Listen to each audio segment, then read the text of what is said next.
నమస్తే, welcome to 95 news. ముందుగా బులెటిన్లో హెడ్లైన్స్ చూద్దాం. తెలంగాణ కాంగ్రెస్ నూతన ఇన్ఛార్జి మాణిక్రావు ఠాకరేతో ఎంపీ కోమటిరెడ్డి వెంకటరెడ్డి భేటీ. తనకిచ్చిన షోకాజ్ నోటీసులు ఎప్పుడో చెత్తబుట్టలో పడ్డాయని కామెంట్. ముఖ్యమంత్రి పర్యటన సందర్భంగా ఫ్లెక్సీలమయమైన మహబూబాబాద్ నగరం. అమరవీరుల స్తూపంపై వెలసిన కటౌట్లను చూసి స్థానికుల ఆగ్రహం. విజయవాడలో టీడీపీ పొలిట్ బ్యూరో సభ్యురాలు వంగలపూడి అనిత మీడియా సమావేశం. పెన్షన్ అడిగిన మహిళలపై దాడి చేయడమేనా మహిళా సాధికారిత అని ప్రశ్న. నైవేద్య విరామ సమయంలో తిరుమల శ్రీవారిని దర్శించుకున్న ఎమ్మెల్యే మల్లాది విష్ణు. తెలంగాణ నేతలు ఏం ముఖం పెట్టుకుని ఏపీలోకి వస్తారని ప్రశ్న. ఇప్పుడు బులెటిన్లో డీటెయిల్స్ చూద్దాం. తెలంగాణ కాంగ్రెస్ నూతన ఇన్ఛార్జి మాణిక్రావు ఠాకరేతో ఎంపీ కోమటిరెడ్డి వెంకటరెడ్డి భేటీ అయ్యారు. ఈ భేటీ అనంతరం కోమటిరెడ్డి మీడియాతో మాట్లాడుతూ తనకిచ్చిన షోకాజ్ నోటీసులు ఎప్పుడో చెత్తబుట్టలో పడ్డాయని, పీసీసీ కమిటీలను తాను పట్టించుకోనని అన్నారు. 6-7 సార్లు ఓడిపోయిన వాళ్ళున్న ఏపీసీలో తాను కూర్చోవాలా అని ప్రశ్నించారు. నియోజకవర్గ పర్యటన వల్ల ఠాకరేను కలవలేకపోయానన్నారు. సీతక్క, వీరయ్య, జగ్గారెడ్డి ఎందుకు కలవలేదో వాళ్ళని ముందు అడగాలన్నారు. కొన్నిసార్లు నియోజకవర్గం పనులతో కలవలేమని చెప్పారు.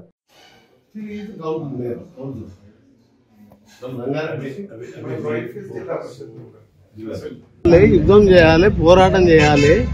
దాని గురించి కొన్ని సలహాలు ఆయన చెప్పింది. సీనియర్ గా మంచి వ్యక్తి ఆయన గురించి నాకు తెలుసు. నా గురించి కూడా ఆయన తెలుసు. మన రాత్రి ఫోన్ లో మాట్లాడాడు. నిన్న కాన్ఫరెన్స్ ప్రోగ్రామ్ తో రాలేదు. జగ్గారెడ్డి రాలేదు, సీతక్క రాలేదు, వీరయ్య రాలేదు, చాలా మంది రాలేదు. పనులు ఉంటాయి. కాన్ఫరెన్స్ లో ఇంపార్టెంట్ 6 చనిపోయిండు. పార్టీ విషయాలు మా అంతర్గత విషయాలు అంతర్గతంగానే మాట్లాడుకుంటాం తప్ప మీకు చెప్పాం.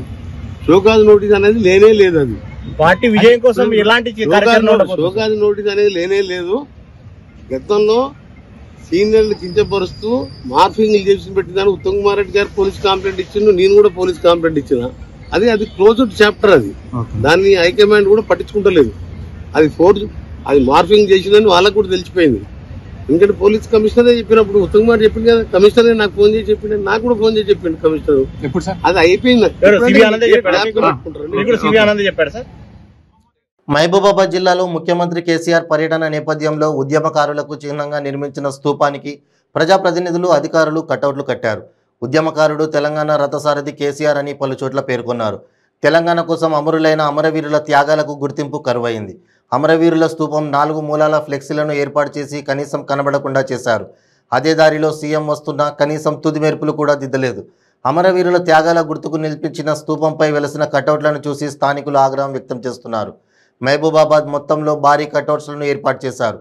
అమరవీరుల స్తూపాన్ని కూడా వదలలేదు. అమరవీరుల త్యాగాల నిర్లక్ష్యంపై స్థానికులతో పాటు ఉద్యమకారులు, నాయకులు, ప్రతిపక్ష పార్టీలు తీవ్రంగా మండిపడుతున్నాయి.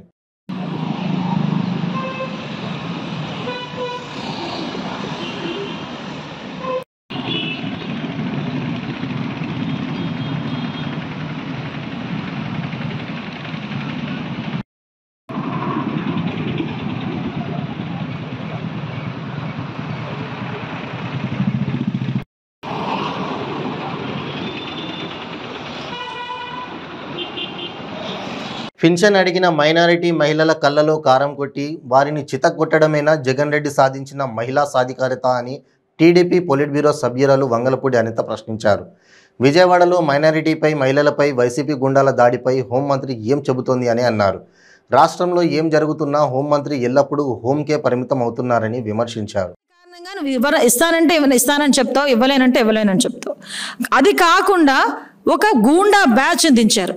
వీళ్ళందరూ కూడా మనం అబ్జర్వ్ చేసుకుంటానండి, వైసీపీలో ఒక కల్చర్ నడుస్తుంది.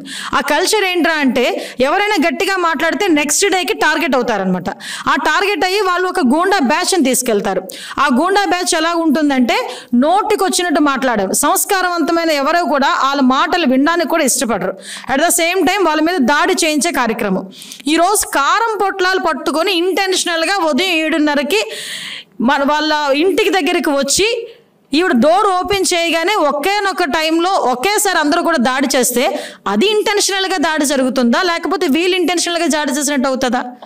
అంటే పెన్షన్ అడిగిన పాపానికి దాడి చేయించటం అది ఎంతవరకు సమంజసం? అది ఒక మైనారిటీ మహిళ. ఆ అమ్మాయిని కొట్టబోతా ఉంటే చుట్టుపక్కల వాళ్ళ చుట్టాలందరూ కలిపి గబగబా వచ్చి ఆవిడని అడ్డుకుంటా ఉంటే తిరిగి వాళ్ళ మీద కూడా కేసులు పెట్టడం అంటే క్లియర్గా ఏదైతే కారం ప్యాకెట్లు చింపడం, బూటు కాళ్ళతో తన్నటం. అదేవిధంగా ఈ రోజుకి కూడా నాకు తెలిసి పోలీసుల బూటును కూడా ఐడెంటిఫై చేశారు. అది ఎవరిదో ఒకసారి ఐడెంటిఫై చేయమనంటే పోలీసులు నిజంగా చిత్తశుద్ధి ఉంటే. సో వీళ్ళ మీద తిరిగి మీరు పోలీస్ స్టేషన్లో కేసు పెట్టండి అని చెప్పి వీళ్ళని తీసుకెళ్ళి తిరిగి వీళ్ళ మీద కేసు పెట్టారు. నిన్న కనుక మేమందరం కూడా అక్కడికి వెళ్ళకపోతే వీళ్ళని రిమాండ్కి పంపించే పరిస్థితి. ఎంత దారుణం అంటే ఒక సినిమా ఫక్కీలో జరుగుతాయి. వైఎస్ఆర్సీపీలో ఏ కార్యక్రమం ఒక సినిమా ఫక్కీలో జరిగిద్ది. ఎంత దారుణం అంటే వీళ్ళను కొట్టి తిరిగి వాళ్ళకి దాడి జరిగినట్టుగా ఒక ఆమె వచ్చి చున్నీ చుట్టుకునిద్ది, ఒక ఆమె వచ్చి పసుపు తీసుకొచ్చి నెత్తి మీద రాసుకునిద్ది, ఒక ఆవిడ వచ్చి నాకు దెబ్బలు తగిలని చెప్పి ఫెయింట్ అయిపోద్ది. అంటే ఇలా వీళ్ళ మీద ఒక 307 కేసు ఏదో పెట్టాలి అన్న ఆలోచనలో ఇంచుమించుగా వాళ్ళందరూ కూడా ప్రిపేర్ అవ్వటం, తిరిగి వీళ్ళ మీద కేసులు పెట్టమని పైనుంచి ప్రెజర్ వచ్చిందని చెప్పటం. అంటే ఇక్కడ చూస్తూ ఉంటే బాధితులేమో పోలీస్ స్టేషన్లో కూర్చొని నిందితుల్లా కూర్చుంటారు, నిందితులేమో బలాదూర్ బయట తిరుగుతుంటారు కాలు రగరేసుకొని. ఇది జగన్మోహన్ రెడ్డి తాలూకా నీచమైన సంస్కృతి. ఈ విషయాన్ని ఈరోజు మేము చెప్తున్నాం. కానీ నేషనల్ క్రైమ్ రిపోర్టు ప్రకారం చూసుకుంటే మహిళల మీద జరుగుతున్న దాడుల్లో రోజుకి యావరేజ్న 45 కేసులు నమోదవుతున్నాయని సాక్షాత్తు పార్లమెంటు వేదికగా నేషనల్ క్రైమ్ రిపోర్టు ప్రకారం మనకు బయటకు వస్తే దాన్ని సరిదిద్దుకోవాల్సిన డీసీపీ రాజేంద్రనాథ్ రెడ్డి గారు ఈరోజు బయటకు వచ్చి ఆ నెక్స్ట్ డే 2 డేస్లో బయటకు వచ్చి స్టేట్లో నేరాలు తగ్గిపోతున్నాయి, మహిళల మీద జరుగుతున్న క్రైమ్ తగ్గిపోయింది అంటే ఇప్పుడు మీరు చెప్తుంది మేము నమ్మాలా? పార్లమెంటు సాక్షిగా నేషనల్ క్రైమ్ రిపోర్ట్ ఇచ్చింది మేము నమ్మాలా? అసలు మీరు ఏ ఉద్దేశంతో ఈ మాట మాట్లాడారు? నిన్న కూడా అడిషనల్ డీసీ ప్రెస్ ముందుకు వచ్చి క్రైమ్ రిపోర్ట్ చాలా తగ్గిపోయింది, క్రైమ్ అంతా కూడా చాలా తగ్గిపోయింది, రోడ్డు మీదకి వెళ్తే ఆడపిల్ల బయటకు వస్తుందని నమ్మకం, రోడ్డు మీదకి వెళ్తే ఇంటికి వస్తుందని నమ్మకం లేదు. ఎవడు వచ్చి ప్రేమోన్మాది ఎవడొచ్చి ఆ అమ్మాయిని, ఇంట్లో ఉన్న అమ్మాయిల్ని కూడా లాస్ట్ 2 ఇన్సిడెంట్స్ రీసెంట్గా జరిగిన లాస్ట్ 2 ఇన్సిడెంట్స్ చూసుకుంటే ఇంటిలోకి వచ్చి ఏలూరు దగ్గర ఒక ఆమెని పీక కోసి చంపైపోతుంటే వాళ్ళ తల్లిదండ్రులు అడ్డుకొచ్చారని వాళ్ళ తల్లిదండ్రులని కూడా కొట్టాడు. సుత్తులు పట్టుకొని వస్తున్నారు, చాకులు పట్టుకొని వస్తున్నారు. అరే డీసీపీకి కనిపించట్లేదా ఇవన్నీ కూడా? అఫ్ కోర్స్ హోమ్ మినిస్టర్ హోమ్లో ఉంటుంది కాబట్టి ఆవిడకి కనిపించదు, మహిళా కమిషన్ జగన్ కమిషన్ కాబట్టి ఆవిడకి కనిపించదు. ఒక ఐపీఎస్ ఆఫీసర్స్ అయ్యుండి ఒక రిపీటెడ్ పోస్ట్లో ఉండి బాధ్యతాయుతమైన పోస్ట్లో ఉండి మీరు కూడా ఇవేవి కనిపించట్లేదు అని మాట్లాడుతూ ఉంటే ఇది ఎంతవరకు సమంజసం? ఈరోజు ఒకసారి ఇవన్నీ కూడా మనం ఆలోచించుకోవాల్సిన అవసరం ఉంది. ఇంకొంచెం మనం ఫ్రంట్కి వెళ్తే డీసీపీ మాట్లాడతాడు, మహిళా కమిషన్ ఉంది, దిశ యాప్కి సంబంధించిన సభ్యులు ఉన్నారు, వీళ్ళకు తోడు ఉన్న పోలీస్ డిపార్ట్మెంట్ సరిపోలేదు అన్నట్టుగా సచివాలయం స్టాఫ్లో కొంతమందిని బయటకు తీసుకొచ్చి మహిళా పోలీసుల కింద కన్వర్ట్ చేశారు. అట్ ద సేమ్ టైం మహిళా కానిస్టేబుల్స్ ఉన్నారు, మహిళా ఐపీఎస్ ఆఫీసర్లు ఉన్నారు. ఇంత సిస్టమ్ ఉన్నా కూడా ఒక దిశ చట్టాన్ని చట్టబద్ధత కల్పించుకోలేని దిక్కుమాలిన పరిస్థితిలో గవర్నమెంట్ ఉండడం. నేను ఒకటేనండి, నాకు సింపుల్ క్వశ్చన్, నాకు 11 మంది తెలుగుదేశం పార్టీ సభల్లో 11 మంది చనిపోయారు తొక్కిసలాటల్లో అని జీవో నెంబర్ 1 ఇచ్చి మొత్తం అన్ని బ్యాన్ చేశారు కదా. మరి ఇంతమంది మహిళలు చనిపోతున్నా, ఇంతమంది మహిళలు బాధితులు కనిపిస్తున్నా, ఇంతమంది మహిళలను చంపేస్తున్నా జగన్మోహన్ రెడ్డిని ఎందుకు బ్యాన్ చేయలేదు? ఈరోజు పోలీస్ డిపార్ట్మెంట్ వాళ్ళు కానీ గవర్నమెంట్ అఫీషియల్స్ కానీ ఎందుకు బ్యాన్ చేయలేకపోతున్నారు? ఒకసారి దీనికి సమాధానం చెప్పగలరా? 11 మంది చనిపోతేనే చంద్రబాబు నాయుడు గారు రోడ్డు మీదకి రాకూడదు, తెలుగుదేశం పార్టీ వాళ్ళు రోడ్డు మీదకి రాకూడదు, రోడ్డు షోలు చేయకూడదు, పెద్ద పెద్ద సభలు పెట్టకూడదు అని మాట్లాడిన ఈ పెద్ద మనుషులు ఇంతమంది ఆడపిల్లలు చనిపోతుంటే కనీసం ఒక్కరికి కూడా న్యాయం జరిపించుకోలేని దుస్థితిలో ఉన్న ఈ జగన్మోహన్ రెడ్డిని ఎవరు బ్యాన్ చేయాలి? ఈ హోమ్ మినిస్టర్ తెలంగాణ నేతలు ఏం ముఖం పెట్టుకుని ఏపీలోకి వస్తారని ఎమ్మెల్యే మల్లాది విష్ణు ప్రశ్నించారు. తిరుమల శ్రీవారి నైవేద్య విరామ సమయంలో వైకుంఠ ద్వారం గుండా మల్లాది విష్ణుస్వామి వారి సేవలో పాల్గొని మొక్కులు చెల్లించుకున్నారు. దర్శనానంతరం వీరికి రంగనాయక మండపంలో వేద పండితులు వేద ఆశీర్వచనాలు అందించగా ఆలయ అధికారులు పట్టు వస్త్రంతో సత్కరించి స్వామివారి తీర్థప్రసాదాలను అందజేశారు. టీటీడీ ఆలోచన వైఖరిని మార్చుకోవాలని, వీలైనంత ఎక్కువ మందికి స్వామివారి దర్శనం కల్పించే విధంగా టీటీడీ దృష్టి సారించాలని ఎమ్మెల్యే పయ్యావుల కేశవ్ టీటీడీని విజ్ఞప్తి చేశారు.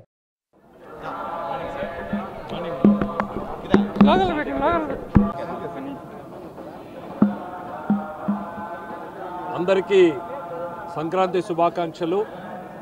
వైకుంఠ ఏకాదశి పర్వదినం రోజున స్వామివారి దర్శనం చేసుకోవడం జరిగింది. ప్రధానంగా తిరుమల తిరుపతి దేవస్థానం ధర్మకర్తల మండలికి నేను హృదయపూర్వకంగా కోరుకునేది ఒకటి, భక్తులకు వీలైనంత మందికి స్వామివారి దర్శనం చేసుకునే అవకాశాన్ని కల్పించండి. స్వామివారికి వేల కాదు లక్షల్లో వచ్చేటువంటి భక్తులకి ఏ రకమైనటువంటి ఏర్పాట్లు చేయాలి అనేటువంటి విధానాన్ని అవలంబించుకోవాలని కోరుతున్నాను తప్ప ఈ రెస్ట్రిక్టివ్ ప్రాక్టీస్ 45,000 మందే రావాలి, టికెట్లు బుక్ చేసుకున్న వాళ్ళు మాత్రమే రావాలి, ఇది వేల సంవత్సరాలుగా లేనటువంటి సంప్రదాయం. 90,000 మంది నుంచి 1,20,000 మందికి కూడా ఒక రోజులో దర్శనం చేసినటువంటి సందర్భాలు ఎన్నో ఉన్నాయి. సగటున 80,000-90,000 మందిని స్వామివారి దర్శనం చేసుకునేటువంటి అవకాశం ఉన్న చోట 45,000 మందికే తగ్గించడము అనంటే 45,000 మంది భక్తుల్ని మరొక అవకాశం లేకుండా చేయడమే. ఈ రెస్ట్రిక్టివ్ ప్రాక్టీసెస్ని మానేసి వచ్చిన ప్రతి ఒక్కరికి దర్శనం ఏ రకంగా కల్పించాలి అనేటువంటిది ప్రయత్నించండి. ఎందుకనంటే చాలామంది భక్తులు శబరిమలకు పోతారు, రిటర్న్లో పుణ్యక్షేత్రాలు చూసుకుని వస్తూ తిరుపతికి వస్తారు. వస్తే మీకు టికెట్ లేదు, దర్శనం లేదు అంటారు. అది హిందూ ధర్మంలో బాధ కలిగించేటువంటి అంశం కాబట్టి నేను మిమ్మల్ని విజ్ఞప్తి చేస్తున్నా, నేను ఆరోపణలు చేయడం లేదు. ఆలోచన వైఖరిని మార్చుకోండి. ఇదేదో మనము ఒక ఇన్నే టికెట్లు ఉన్నాయి ఇన్నే అమ్ముతామన్నటువంటిది కాకుండా వచ్చిన భక్తులందరికీ దర్శనం కల్పించే ఏర్పాట్లు చేయండి. రెండవది, భక్తులు వచ్చిన వాళ్ళు 100 రూపాయలతో వసతి చేసుకుని వెళ్ళేటువంటి అవకాశం ఉన్నదాన్ని 1,400, 1,700 చేయడము అనంటే సామాన్య మధ్యతరగతి భక్తులని స్వామికి దూరం చేసినట్టుగానే అవుతుంది. నేను ఎప్పుడు కూడా చెప్తున్నా, ఈ నూతన విధానంలో భక్తులని దూరం చేసేటువంటి ప్రక్రియ జరుగుతుందా అన్నటువంటి ఆలోచన వస్తుంది. దయచేసి అటువంటి వాటికి తావివ్వద్దండి. మీరు పెట్టిన అకామిడేషన్ ఏది కూడా తిరుమల తిరుపతి దేవస్థానం కట్టింది కాదు, భక్తులు తిరుమల తిరుపతి దేవస్థానానికి కట్టి ఇచ్చినటువంటివి, వాళ్ళ డొనేషన్స్తో కట్టింది. అంటే ఇక్కడ ఖర్చు కూడా మనది కానప్పుడు 100 రూపాయలు 200 రూపాయలతో సరిపుచ్చాల్సింది 1,700 రూపాయలు ఛార్జ్ చేయడము అనంటే సామాన్య భక్తుల్ని దూరం చేయడమే అవుతుంది. ఒకప్పుడు లడ్డూల ధరలు పెంచారు. తిరుపతి అనగానే మనసులో మెదిలేది 2 ఏళ్ల కుర్రాడి నుంచి 80 ఏళ్ల ముసలి వాళ్ళ వరకు లడ్డూ ప్రసాదం. అటువంటి దాని ధరలు పెంచారు. మిమ్మల్ని చేతులెత్తి నమస్కరించి కోరుతున్నా, మీరు చేసేటువంటి నిర్ణయం వెనకాల సామాన్య భక్తుడి భావన ఎట్లా ఉంటుంది అనేటువంటిది చూడండి తప్ప కమర్షియల్ యాంగిల్లో మాత్రం దయచేసి మీరు చూడొద్దు అనేటువంటిది నేను కోరుతున్నాను. మరొక ముఖ్యమైనటువంటి విషయం, నేను వార్తల్లోనే విన్నాను ఇప్పటిదాకా, ఇంకా దానికి సంబంధించినటువంటి పత్రాలు ఏవి నేను చూడలా. స్వామివారి ఆనంద నిలయానికి సంబంధించి స్వర్ణాన్ని ఏదైతే ఇప్పుడు స్వర్ణ గోపురం ఉందో దాన్ని మళ్ళీ ఏదో తాపడం చేస్తామనేటువంటి వార్తలు విన్నాం.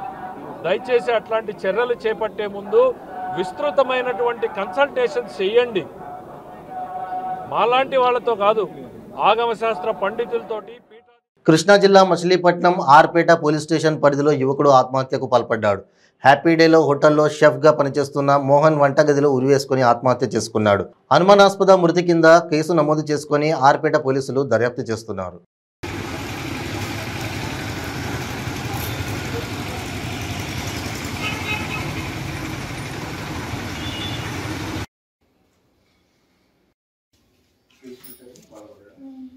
మహబూబాబాద్ పర్యటనకు వస్తున్న తెలంగాణ రాష్ట్ర ముఖ్యమంత్రి కల్వకుంట్ల చంద్రశేఖరరావు నేపథ్యంలో పోలీసులు అప్రమత్తమయ్యారు. నిరసన గళం వినిపించేందుకు పలు ఆదివాసీ నాయకులు, ప్రతిపక్ష పార్టీలు, వీఆర్ఏలు, విద్యార్థి సంఘాలు సిద్ధం కావడంతో ఎక్కడికక్కడ అరెస్టులు చేశారు.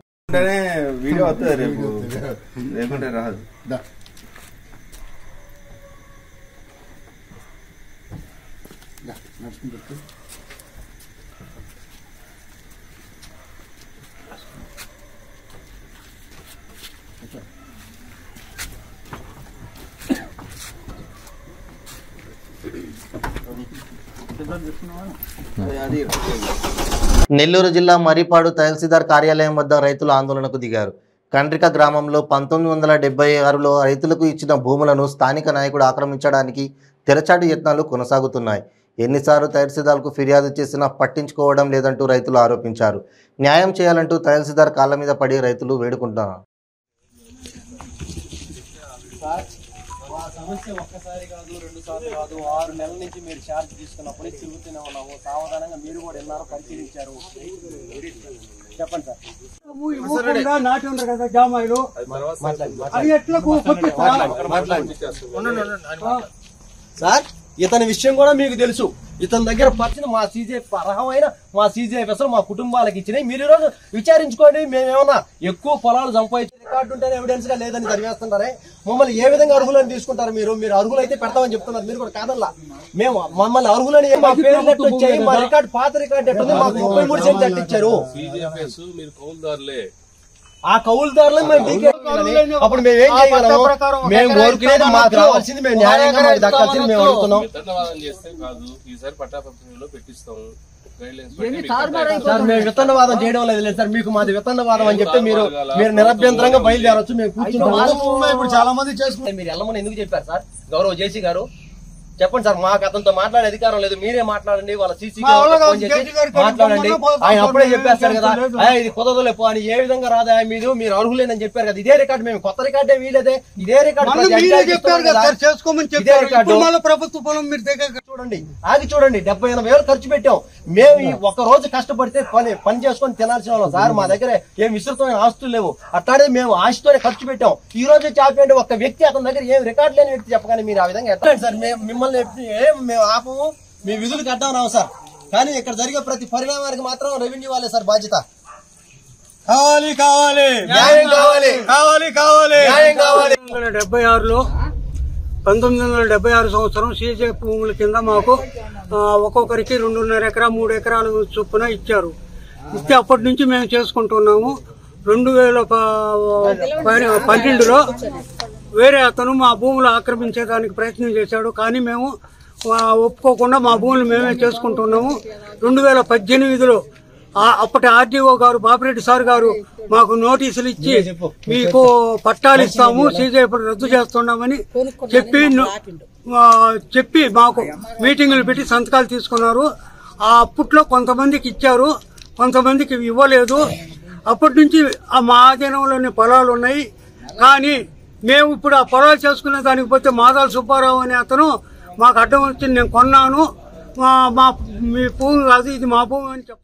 రాష్ట్ర విద్యుత్, అటవీ, భూగర్భ గనుల శాఖ మంత్రి పెద్దిరెడ్డి రామచంద్రారెడ్డి చిత్తూరు జిల్లా సదు మండలంలో 3వ రోజు పల్లెబాట కార్యక్రమం చేపట్టారు. మండలంలోని పాలమంద, 79A, చింతమాకులపల్లి, చింతలవారిపల్లి, ఊటుపల్లి మండలంలోని 38 పల్లెలు పర్యటించారు. మండలంలో 3 రోజులు మొత్తం 112 పల్లెలు పర్యటించారు. ఇప్పటికే పొంగనూరు, చౌడేపల్లి, సోముల మండలాల్లో పల్లెబాట కార్యక్రమం పూర్తి చేసి నియోజకవర్గంలో 16 రోజుల పాటు మొత్తం 573 పల్లెలు పర్యటించారు మంత్రి శ్రీ పెద్దిరెడ్డి రామచంద్రారెడ్డి. వెళ్లిన ప్రతి పల్లెలో ప్రజలతో కాసేపు మాట్లాడి వారి సమస్యలు అడిగి తెలుసుకున్నారు. ప్రజా సమస్యలు అక్కడికక్కడే పరిష్కరిస్తూ పర్యటన కొనసాగించారు మంత్రి.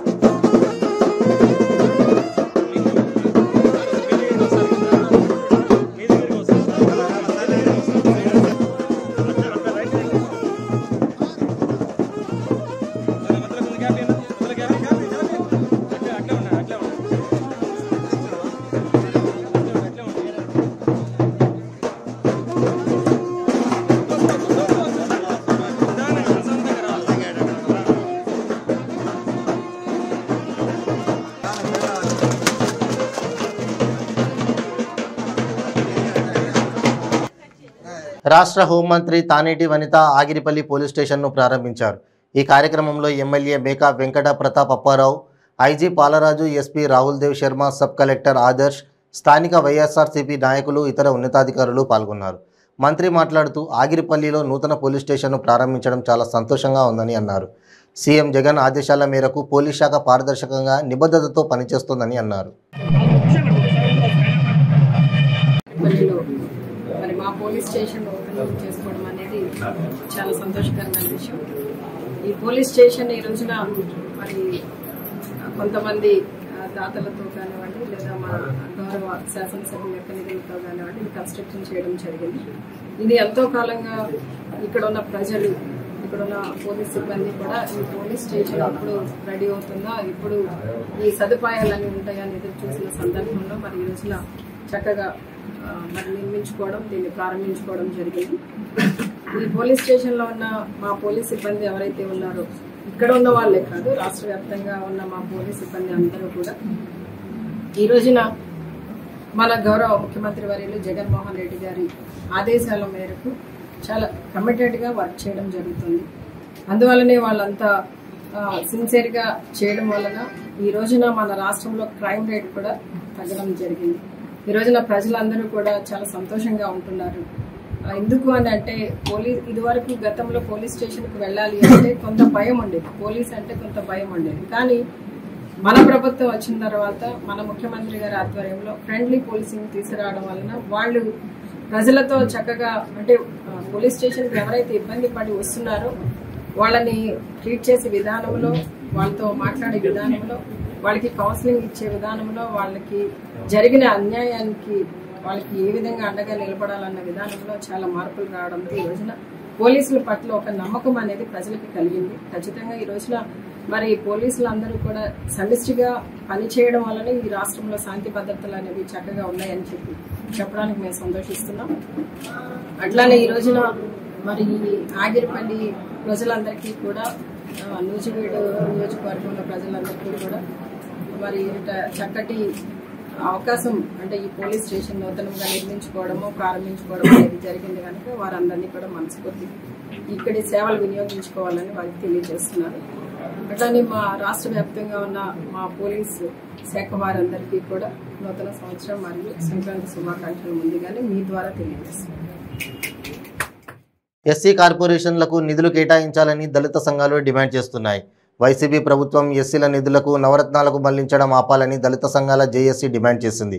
విశాఖలోని డాబా గార్డెన్స్ అంబేద్కర్ విగ్రహం వద్ద దళిత సంఘాల నేతలు నిరసన వ్యక్తం చేశారు. ఈ సందర్భంగా దళిత హక్కుల పోరాట సమితి రాష్ట్ర అధ్యక్షుడు ప్రభాకర్ మాట్లాడుతూ ఎస్సీ సప్లాన్ ద్వారా కేటాయించిన నిధులు ఇతర పనులకు మళ్లించడం చట్టవిరుద్ధమని 2003లోనే హైకోర్టు తీర్పు ఉండగా ఇప్పుడు సుమారు 7,000 కోట్ల రూపాయల నిధులు నవరత్నాలకు మళ్లించడం అన్యాయమని అన్నారు.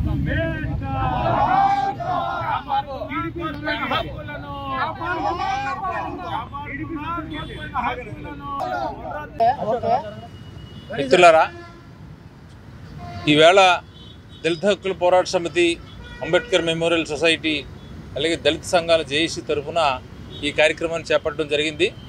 మొన్ననే హైకోర్టు మరి దళితుల యొక్క నిధులు, దళితుల అభివృద్ధి కోసం కేటాయించవలసినటువంటి నిధులు ఏవైతే ఉన్నాయో నిధుల్ని నవరత్నాల్లో కేటాయించడం అనేది చాలా తప్పని, గత 3.5 సంవత్సరాల్లో సంవత్సరానికి 7,000 కోట్ల రూపాయలు చొప్పున 21,000 కోట్ల రూపాయలు దళితుల అభివృద్ధి కోసం కేటాయించవలసింది ₹1 కూడా విడుదల చేయలేదని, అలాగే అలాంటప్పుడు ఎస్సీ కార్పొరేషన్లను ఎందుకు విడదీశారు, ఎందుకు ఉంచారు సమాధానం చెప్పాల్సిన అవసరం ఉందని చెప్పేసి హైకోర్టు వ్యాఖ్యానించినటువంటి నేపథ్యంలో మేము గతంలో అనేక సార్లు ప్రతి సంవత్సరం కూడా మేము జగన్ గారి ప్రభుత్వాన్ని మేము కోరుతుంది ఏంటంటే, అయ్యా మాకు దళితుల అభివృద్ధి అనే అంశాన్ని తీసుకెళ్లి నవరత్నాల్లో చేర్చండి అని చెప్పేసి గత 3 సంవత్సరాలుగా ఎన్నిసార్లు కూడినా సరే వారు చేయలేదు. పైగా ఒక కార్పొరేషన్గా ఎస్సీ కార్పొరేషన్ని 3 కార్పొరేషన్లు, మాల కార్పొరేషను, మాది కార్పొరేషను, రెల్లి కార్పొరేషన్ చేసి మరి ఆ చైర్మన్లు నియమించి వాళ్ళని అపహాస్యం చేసేటట్టుగా ₹1 కూడా వాళ్ళకి లేకుండా చేయడం జరిగింది. ఇదే కాకుండా మరి ఎన్ఎస్ఎఫ్డిసి అని చెప్పి కేంద్ర ప్రభుత్వం ఇచ్చినటువంటి నిధులను కూడా వాళ్ళు 190% నిధులు వాళ్ళు కేటాయిస్తే కేవలం 10% మ్యాచింగ్ గ్రాంట్ మాత్రమే రాష్ట్ర ప్రభుత్వం దానికి కేటాయించాలి. ఈ 3 సంవత్సరాల్లో భూమి కొనుగోలు పథకం మూలపడిపోయింది.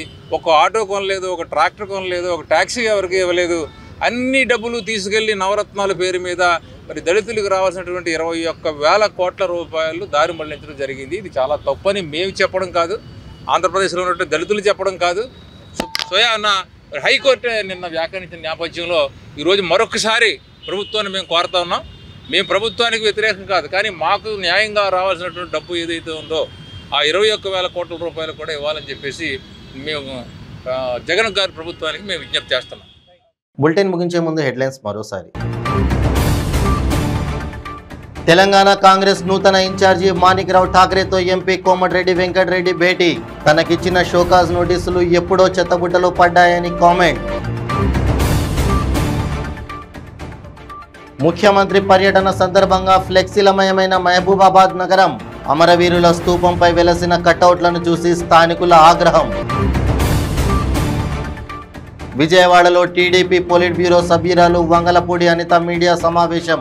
పెన్షన్ అడిగిన మహిళలపై దాడి చేయడమేనా మహిళా సాధికారిత అని ప్రశ్న. నైవేద్య విరామ సమయంలో తిరుమల శ్రీవారిని దర్శించుకున్న ఎమ్మెల్యే మల్లాది విష్ణు.